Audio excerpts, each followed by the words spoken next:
Such happy music, and yet all good things must come to an end. So today we do bring an end to our week-long Viewers Thanksgiving Recipes series. But we're also making sure this series has a happy ending. Are you in mourning? Yeah, I was about to, but look, there's a happy ending to this series. What better way to end the series, to end this delicious Thanksgiving feast, than a slice of homemade pie? To find our pie, we come to Northeast Portland, this neighborhood and this home that belongs to a viewer by the name of Paul. Yes, you could call him Viewer Paul, but I actually call him Chef Paul. High five, Chef Paul. What's up? Why do I call him Chef Paul, you may ask? Let's go to the kitchen and I'll explain the meaning behind the title, Chef. I call him Chef Paul because several times over the 12 years I've been here at KGW, Paul and I did segments together while he was a chef instructor at Le Cordon Bleu Culinary School. So I knew, Paul, when you submitted your recipe for this week's segments, I knew it was going to be a home run.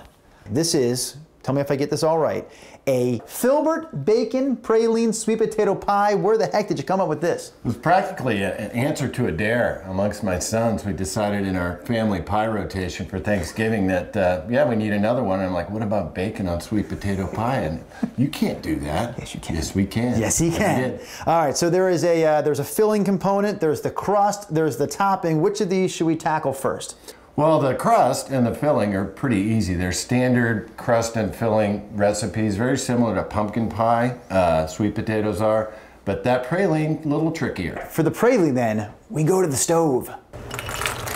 All right, Paul's in the act of making the Filbert bacon praline, and I'll be honest with you up front, Chef Paul, I didn't even know what the heck you meant by praline. This is praline? Yeah. What is praline? It's nut brittle. In this case, we used Filberts, hazelnuts. And what we've done is melted 3 cups of sugar to a caramel. We add the hazelnuts and just give it a little more heat. And from there, we go right to this buttered sheet pan here. And how long before? Cool. Yeah, how long before that ends up looking like this? About 30 minutes. It'll set up and cool. And then from there, what we're going to do is take this and make it into real praline. You got to get it into the food processor. A little tough to talk while that food processor is running, but here's the bottom line. Your hazelnuts and your sugar look like this now. To that we add the bacon, and that entire topping is what is placed on top of the pie. And here is, take that for me, Chef Paul, the finished product again. And the only question left, how does it taste?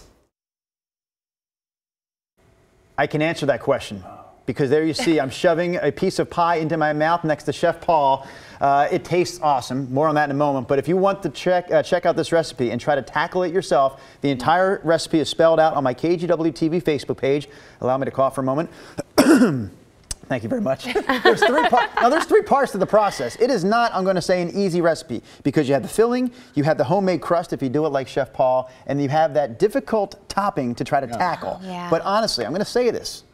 And I thought about this statement before I blurted it out loud. It's a bold statement. Go ahead, please. Maybe the most bold statement I've ever made on the show. Go ahead. The best piece of pie I've ever had in my life. And you've had lots of pie in your life. Sure I have. Lots of us doing have. different segments and I mean, and I like all pies. This is it. This is the pie of all Can't pies, and it comes our way at 6:15. I'm curious what Rod thinks of it, though. Okay. That's setting I'm the bar sure you ladies high. will love it. I'm wondering if you think it beats your own mother's pies, Rod. I have an idea, though. If we can get enough viewers to try this recipe, I would be willing to go out and try each of their pies next week to see who does it best. The bacon, praline, sweet potato, Filbert pie challenge. Taking one for the team, yeah. I don't want to be a critic, but I would shorten the name somewhat. And Filbert, by the way, I would shorten the name of the Filbert means hazelnut. It's another way. He wanted to shorten the name, so instead of hazelnut bacon, he went with Filbert bacon. Okay. One less syllable. Got it. That pie's coming up into our studio next hour. Yes, it's going to be